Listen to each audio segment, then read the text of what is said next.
people that don't know our business as well as we know this business, they just don't, they can't tell. Listing agent doesn't show up, no guidance. It's like, do you want me, I'm trying to sell your property. Do you want me to sell it or do you not want me to sell it? The problem is you have to spend so much time sales and marketing in order to make money. Correct. We were hoping to make a little bit more than this, but it ended up, and it was such a great project from a financial side, plus what we learned. Hey everyone, welcome to Revive and Reveal, the show where we tell the stories, the real stories behind those pretty photos you see all over Instagram.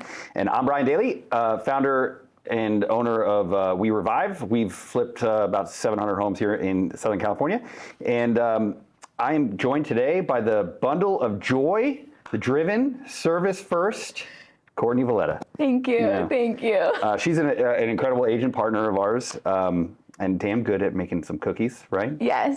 Who isn't afraid to roll up her sleeves. So you joined our team for Baja Bound last year, where we went down, well, I didn't make it this trip, but you guys. Maybe this year, I know, I hope. Brian. Built a home down in Ensenada for a family in need. Today we're going to break down the Everett's beachside condo that we did. We ended up selling, I think it was in early 25 or 24? I think, maybe early 25. Early 25, okay. So it was a bayfront condo, Pacific Beach, Mission Bay, wild angles. There was some HOA drama. We got a little bold on the design, and it was a property that means a lot to me and to us because it kind of was our first delve into what we now call our Platinum Series, where we stepped up our game and with our finishes and our quality for a higher level luxury product. So I'm excited to get into that, but first I'm actually more excited to get into this because we've worked together for a while, but we're usually working on a project, so I don't get to ask you a lot of questions. So you feel like you don't know me. I know you, but I don't know everything. So we're gonna dive in. All right. So what is your, like Marvel, they give the origin stories of all the characters? I don't know. Sure. I'm not a Marvel gal, but. All right, whatever. Sorry. Okay, what is your real estate origin story? How did you get into real estate? What were you doing before, and then how did you get into it? Okay, before I was in college. Okay. So then I was in college. I got out of college. I did graduate, so that's good. And then I was Where'd you go to college? Cal State San Marcos. Okay, all right. So I'm a cougar, not in real life, but as my alumni mascot. And I was nannying throughout college, right? And then I just continued to nanny after I graduated. And then my dad was like, just get your real estate license. Like, just do it. And I was like, fine. I kind of listened to whatever he tells me to do. Okay. And so I did it. And then while I was getting my license, I was like, I should probably work for a real estate company, So I had a connection that actually got me a job at Berry Estates. Okay. So that was my very first real estate job. As a big-time luxury broker. Yeah, I think the first day I worked there, I had to go open a door for like a $5 million listing. I wasn't allowed to say anything because I wasn't licensed. So I literally just opened the door, and it was probably like some ex-NFL guy coming through, or the house was owned. I don't know. So that was my first day. I'm texting my dad, this is my first day of work, and he's a broker in Sacramento. So that's what led me into doing it. Is that where you grew up? Yes. Okay. Yeah. All right. So you came down, Cal State San Marcos, got your real estate license while you were still in school or after you graduated? Just right after. Okay. Yeah. All right. So you've just been real estate full-time? That's it. College and real estate. Me too, actually. Oh, good. Yeah. Look at us in common. I know. All right. So do you have any core philosophies or values that you use in your business that kind of guide your decisions with clients or how you operate? I don't know if we do. I think a lot of our business is attributed probably to just our relationships. Mm-hmm. And just really I feel like I like to be in my community. For example, I volunteer at Bird Rock Elementary. Nice. I do a lot of volunteer work. So it's I just build these relationships, and then eventually they have to buy or sell a home. Yeah, great. That's good. Well, I mean, this is the one thing that technology and AI can't take away is the human connection. Thank goodness, because that's all I got. Then you're safe. You're good. Yeah. So, all right, you said Bird Rock. So is that where you live? Yes, I'm in North Pacific Beach. Love that spot. Such a great spot. Yes. All right, so you work really closely with our buddy Ryan Woods. Yes. I mean, this is really close, like we're business partners. Yeah. Close. Yeah. Okay. So this is one of the questions how did that happen? Ooh, good question. So we were both working with Pete Middleton. Pete knows PB in La Jolla. So we were both on his team, and we hosted one open house together, actually in North PB on Turquoise Street. Really? Okay. We hosted that open house together. We acquired leads from that open house, and we were able to close 5 transactions from that one open house. Dang. And we just felt like when we were there together, people were really liking our personalities together, and I think we just meshed well. What year was this? Oh, 2018. Oh, dang, you guys have been strong. Yeah. Good for you. And people were signing into our iPads without any hesitation, giving us their contact, and then we just continued to follow up. And to be honest, Ryan was like, why don't we just go do this by ourselves? And I was like, obviously, I'm scared of everything. And so I was like, gosh, should we? Of course, I had to ask my dad. And he was like, just do it. And so we did. And thankfully, it's been great ever since. Good. I mean, you guys are perfect together. It is great. Thank you. I love your dynamic. And I mean, the fact that, 2018 to 2026. It's good, huh? For partnerships in real estate, I mean, they don't last a lot of times, and that's awesome. So I mean, sometimes he probably gets annoyed with me. Yeah, I mean, if he didn't, that'd be weird. Right? Okay, good. All right, so so I didn't get your years. When did you start in real estate? Ooh, I started maybe 2014. 2014. I got my first listing. Okay. Yeah. All right, but you got your license. That same year, Oh, 24. nice. Well, I don't know, somewhere around there. Good, The okay. years are blur to me. All right, so let's call it 12 years. So Yeah, something like that. You're right. First thing that comes to mind when I ask this question. Oh, yeah. What do you love about real estate? I think it goes back to the relationships. I love getting invited to those kids' birthday parties that we helped sell a house to. We have a birthday party for a past client this weekend. I just feel so honored and appreciative that they include us in their lives moving forward. It's not okay, we sold your house, transaction's done.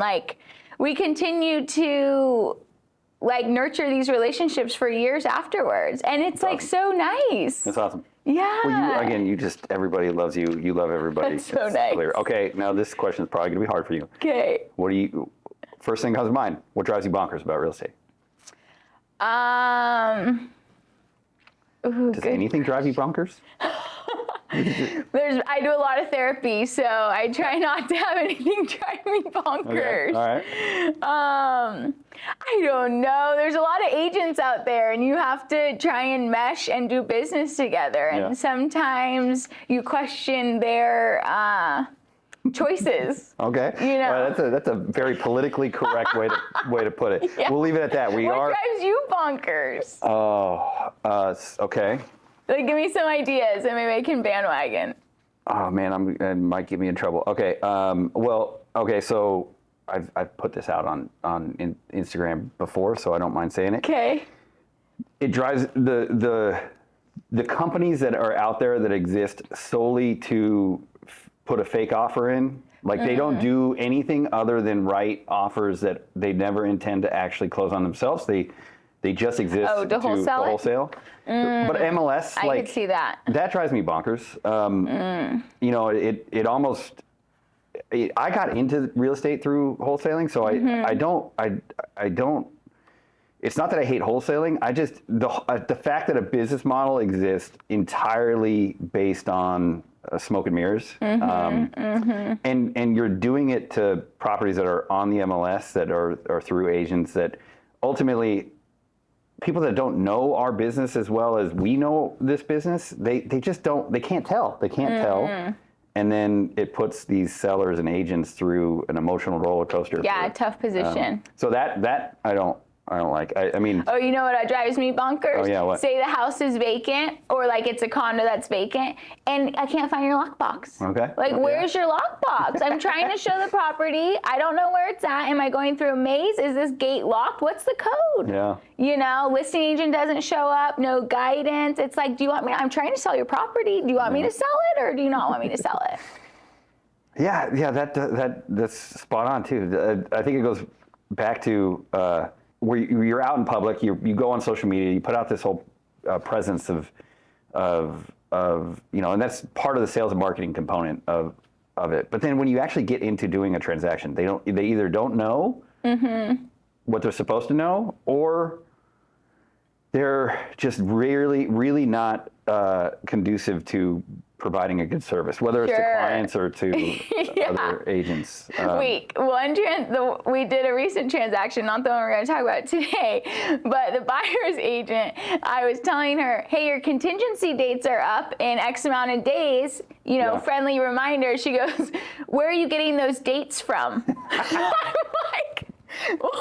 They're in your purchase agreement that you submitted to me on the listing. What do you mean, where am I getting the dates from? Like that. So then I have to imagine the service she's providing to her client, the buyer, like, how is that going? I know. Obviously not setting expectations. And I have grace, because the problem is you have to spend so much time sales and marketing in order to make money. Correct. That there really isn't a lot of time left. Then to learn how to sell. Yeah. Yes. You got a full service business here, you know. Okay. All right. Good little exchange there. Okay. So we talked about it a little bit before. You joined the team to Baja Bound in Sedona. We put that offer out to a lot of people. Yes. Not very many people signed up for it. Surprising. I know. You didn't have to pay for anything. You had to sacrifice a whole weekend. Yeah, that's a lot. But what pushed you over the edge to say, yeah, I'm going to do this? I mean, I just never have done an experience like that before. And how cool to give back to someone. Like I said, I do a lot of volunteer work. So I like volunteering. I think it's a good thing for humans to do for other humans. I just think that probably good karma points are gonna come back, you know? And I feel like I kind of wanted some construction experience. Boy, did I get it. My forearms were so sore from hammering. I wanted to know, Ryan knows so much about construction. I'm a little jealous because he just has so much experience. He's flipped homes himself. I want to learn more about construction. So I thought that was a great gateway to kind of help out in both ways. Nice. Yeah, I had a really great time. How was it compared to your expectations? What? I don't really have expectations, so it was great. That is a great way to live. Well, I was a little hesitant because I'm kind of a picky eater, so I did bring a lot of protein bars, make sure, but I was covered with food, so I did have that expectation. Okay, they do have good food there. Yeah, it was great. You did a taco shop, right? Yeah, taco shop. Very good. Family breakfasts. I thought that was fun. I just enjoy getting to know everyone around the table and learning more about them. I thought it was great. Yeah. I think that you really have to come 2026. Yeah. Oh no, I did in 2024. I just couldn't make it last year. Yeah, I'm gonna try. Yeah. Are you gonna go again? I don't see why not. All right. Last question. Okay. Before we dive in. Okay. Outside of real estate, you're just a ball of joy. So what has you fired up outside of real estate? What do you... Okay. So right now I am loving playing beach volleyball. Okay. I do that, and that's fun. Yeah. I'm pretty simple. I live a very simple life. I like to read. Okay. So I sit on my balcony. My dad built this bench for me. What kind of books do you read?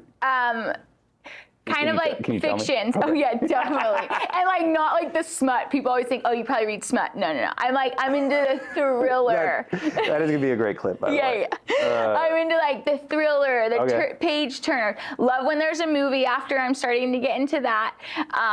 But yeah, it's last year I read 33 books. Dang. Yeah, I'm starting my 6th right now. Okay. But yeah, so I kind of am digging reading. Nice. Yeah. Good for you. It's a way to wind down after all the noise of the day too. Yeah. Okay. All right, we ate up all Mark's time, so we're gonna go jump in front of that big screen TV, ESPN style, and dive into Everett's. So let's do it. All right, we got our big screen TV. We are here to talk about the Everett's beachside condo. We bought this in through Courtney in 2024. We ended up selling it early 2025. Now you had been working with this seller for a while. A long time. So yeah. how did it come about? Probably like 7 years or something crazy. I just cold called her. Really? Yeah. All right. That's how I started a lot of my business when I started early on. I literally was just on the phone cold calling. Turned into a 7-year relationship. Oh, definitely. That's awesome. Yeah. I've closed a lot of transactions from cold calling. Oh, that's great. And I just stayed in touch with her, and I feel like I can kind of read, like, okay, are they annoyed of my calls? Do they enjoy receiving my calls? Yeah. That's a huge perk. And so I would just kind of gauge, like, okay, I think I could push her out a month, or like, she seems to like me. Maybe I'll call her in 3 weeks. Okay. You still do it? Cold call? Yeah. So yeah, sometimes. That's good. Thank you. Good. It's a good. I feel like that's like if you get that skill down, like just keep it up. Sure. That's awesome. Okay, so. Well, that's quite a good follow-up process. I mean, 7 years. So what made her come to the point of needing to sell? So this is a 3-unit building. So she was on the bottom floor. The top 2 units turned into Airbnbs once that industry really got up and running. Oh, yeah. She hated that. So there's your motivation right there, a huge pain point. How long did she put up with it before she decided I want out?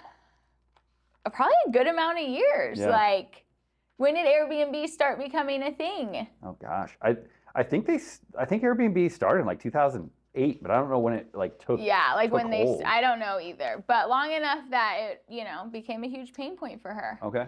All right. Allowed people upstairs, in and out, and this was a time when there was no licenses, and it was just kind of a free-for-all. Yeah. So now you have licenses, you have strict rules, they have to abide by, there's phone numbers to call. Back then, she had no one to call when they were making a ruckus at 2 a.m. She didn't want to be a nuisance and call the police, right? It's not like that, but there was no owner to call to complain or, so she had no recourse. She was a sweet lady. Yeah, she's so nice. The tough part about this condo, which we'll get into a little bit as we go into the rest of the acquisition story and renovation, but it was a 3-unit, but 2 of the units were owned by the same owner. Yes. And so the way HOAs work is majority rules, and she was outvoted no matter what, and that's tough. Tough. Also, this was in a unique pocket of is right on Mission Bay, but it was in the PB zip code. Mm-hmm. So for the licenses, they really restricted Mission Bay, but they didn't restrict PB, and there was still plenty of licenses. So there was never anything ever going to change. These licenses were stuck. Yeah. Okay, so she decided she wanted to sell, but she didn't want to go the traditional route. How come? Because for many, many years, she wanted to be in a very specific building on the bay. So once the Airbnb started to get out of hand, I think she's been looking at the other buildings. So she had her eye on this one building on Riviera. Thankfully, years later, a unit popped up. Yeah. So we kind of felt like, okay, this is your opportunity. It's been 5+ years since a unit has come available. Crazy. It's a smaller building. Yeah. So one popped up, and we knew we kind of had to move quickly to get our offer in on that one, get that accepted, and have all the parts come together. Okay. All right. Your pause. It was great. Okay. So the HOA was a concern of ours when we started, but Sure. you brought us in to come look at it. Yes. And the property itself was dated. It needed quite a bit of work, but first photo on there, you can see. It was straight bayfront. Yes. You walk out your slider, you got your own private patio that is steps to the beach, which was freaking rad. So nice. I remember being scared about this one because it was hard to comp. There's not a lot of sales to judge, but just realizing hey, opportunities like this don't come up very much, so we got to try to figure it out. So this is what it looked like. It had a lot of weird angles. And and there's not much we could do about it. It's a 3-story building. We're on the bottom level, so you can't do a lot of changing of how these walls are set because a lot of them are structural. Just dated. It's hard to tell. That deck was rotten in most of it underneath. That was the master bath, and it was just original. Been lived in. I mean, it was a very functional layout, but just original. So she had this other offer or this other property. She needed to move fast. She just wanted the quick private transaction. Did anything get like I don't remember. I know we were talking a lot about it, but it all blends together. So did it ever get like high pressure for her or for you, like timing? For her, definitely. Yeah. I think the whole experience for her was very overwhelming. You know, she's been in this house for 20-something years. You know, that's a long time for someone then to just like up and change their whole life. Yeah. It happened pretty quick. Very quickly. Yeah. Yeah. Okay. Well, kudos to you. So, and you still talk to her every week. Oh yeah. So you obviously did a good job. Thanks. So we had a one car stall of a 3-car garage. I think if I recall correctly. So that's what that right picture is. So what I changed up a little bit this time, because I feel like it might help people if they are actually following along to learn, is I included some of the comps that we used to come up with a value. As I said before, this is really tough to decide what the value was going to be. And so we had to look at it super conservatively in order to make our offer. So the way we did this is we were like, okay, what is a number that we feel like we feel very confident we're going to be able to sell at? And then our pro forma was based on what number we think we can sell at. And then we also had the number of, we saw this comp selling at 3.78. We're like, maybe we can get there. So this sold off market just at a month before. It was pretty lucky timing because there wasn't very many other sales, and it sold at 3.78. Different building. There's only 2 units in this building. This was a 2-story unit, so both stories had the view. You didn't have anybody on top of you, and you only had one other unit in the building, which is a little bit easier to manage, especially when the other 2 owners in our building was the same owner. We'll get into that in the reno. So that was one comp. This was high end. This represented like best case scenario. If we get lucky, all stars align, maybe we can get 3.75, 3.8. And then this was kind of our gauge of like, this is how we had to base the offer on. So this is actually right next door to our unit. This was a 2nd-story unit of a 3-story building, just like ours, but ours was the bottom floor. This one was in the middle. So we had it beat on that. It's a little smaller than ours, but this kind of, it sold in April. We were buying ours later in the year. I can't remember what month now. I think couldn't tell you. July. Anyway, market was softening. So anyway, we felt like this was kind of the bottom. We had this unit, I think, beat on size, and the fact that we were bottom level unit is a little bit better than the middle. So we ended up with our pro forma looking like this. We agreed on a 2.405 purchase price. The ARV we landed on was 3.545, just kind of in the middle of 3.3 and 3.8. And then those are all of our other kind of estimates of before we made the decision to buy. This is kind of what our pro forma looked like. And the way we work, we set these pro forma. When we make a decision to buy something, we go hard on the EMD, whatever it may be. We lock our pro forma and we just say, okay, these are our numbers. This is what we're going to manage to and judge ourselves against. So for us, our pro forma numbers are super important. Anything else on the acquisition that we didn't touch on? No. No? You ready to get into the reno? Let's get into the reno. All right. So we ultimately, we closed on it 2.405, and I mentioned this a little bit earlier. This was our the beginning, the genesis of us trying to go into higher end luxury properties. and we had some fun with it. So we're getting into the renovation now. And these are just basic, what did it look like after demo? We had to, we had a $210,000 budget. It was only 1,800 square feet. We had a lot of room to play.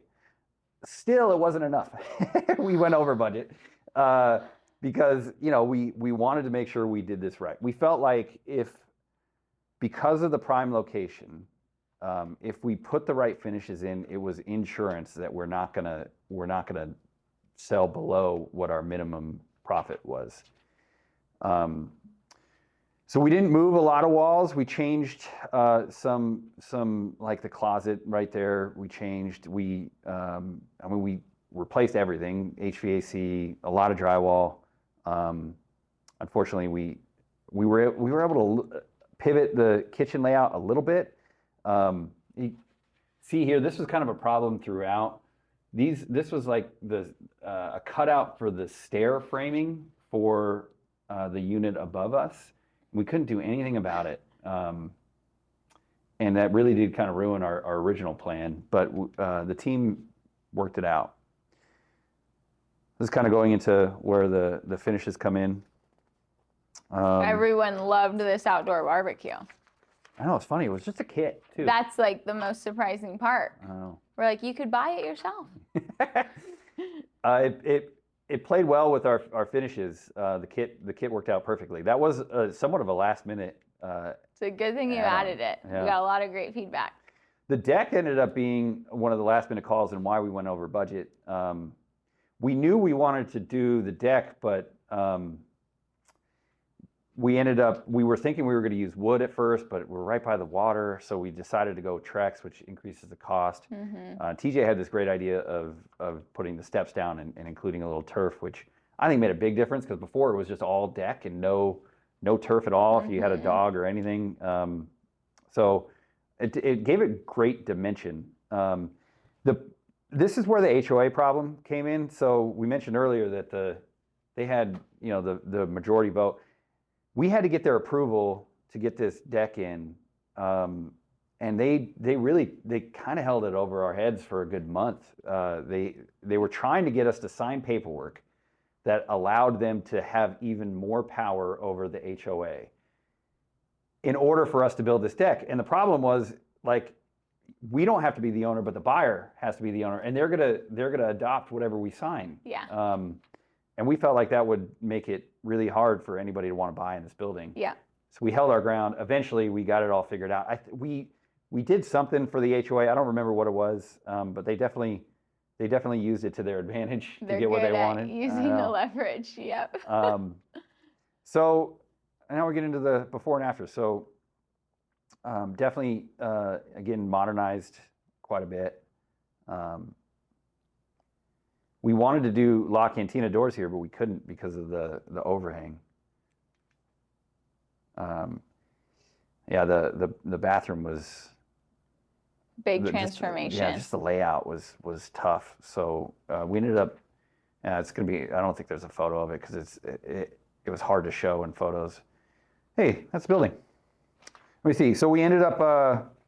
So our budget going into it was 210. We ended up spending almost 240.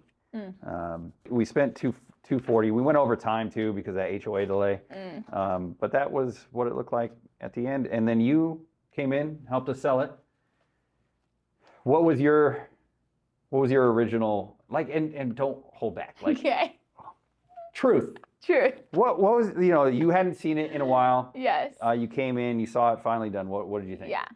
No, we were very surprised. We love the outdoor area. I am very pleased with what you did with the deck and the turf. I thought that was, just a great addition to the property to really have that indoor-outdoor living, but still be private.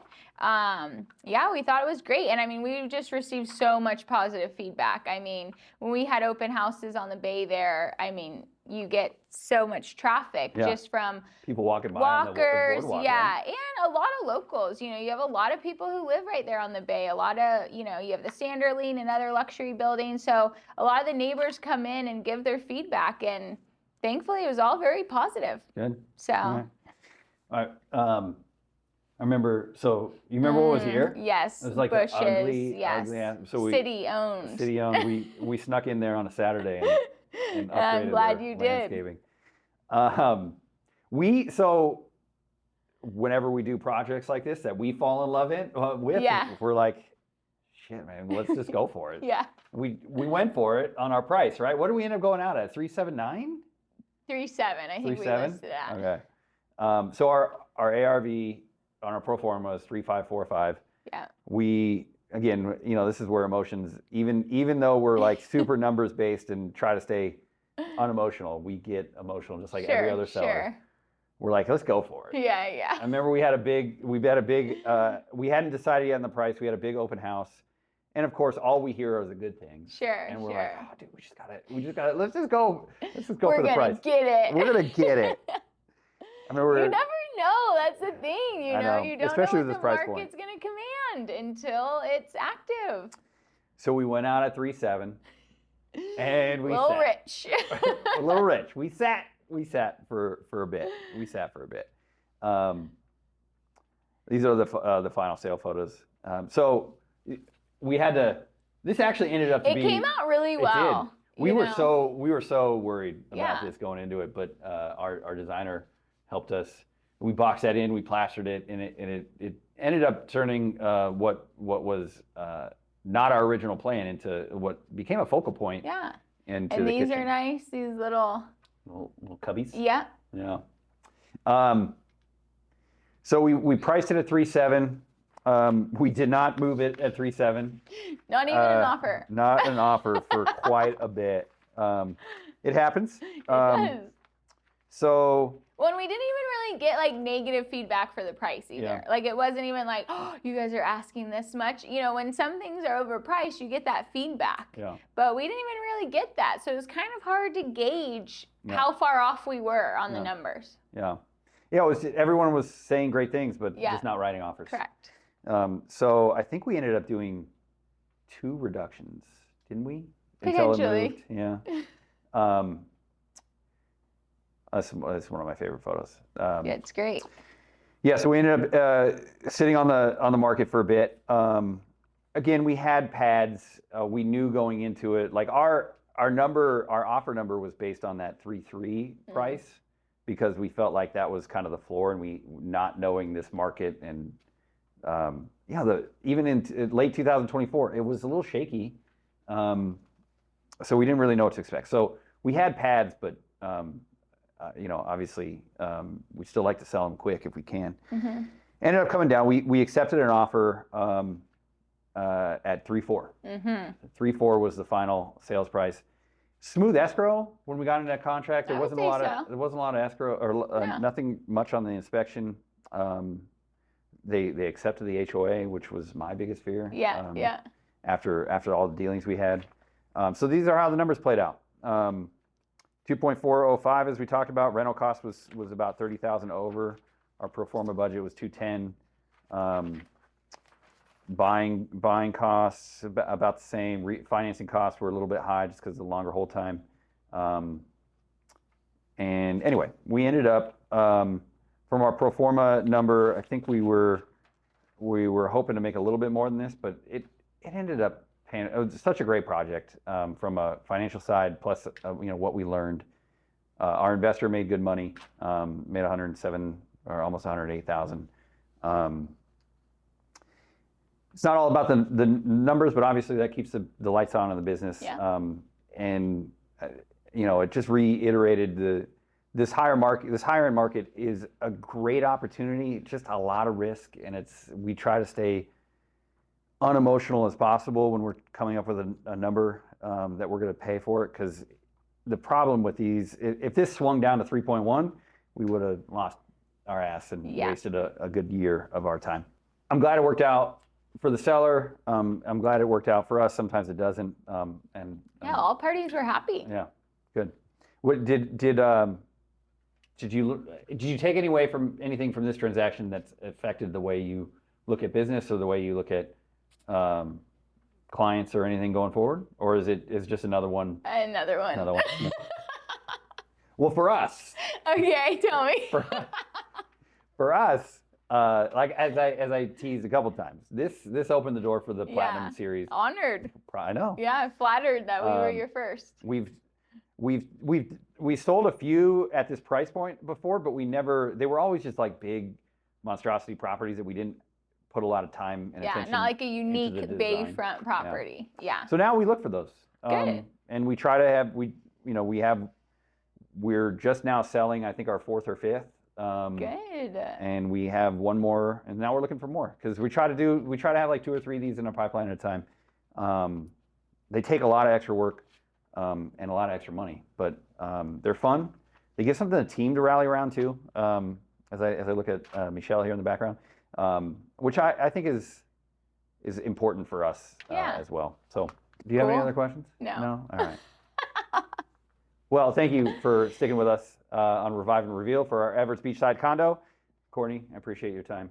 Thanks for being here. And see you next time.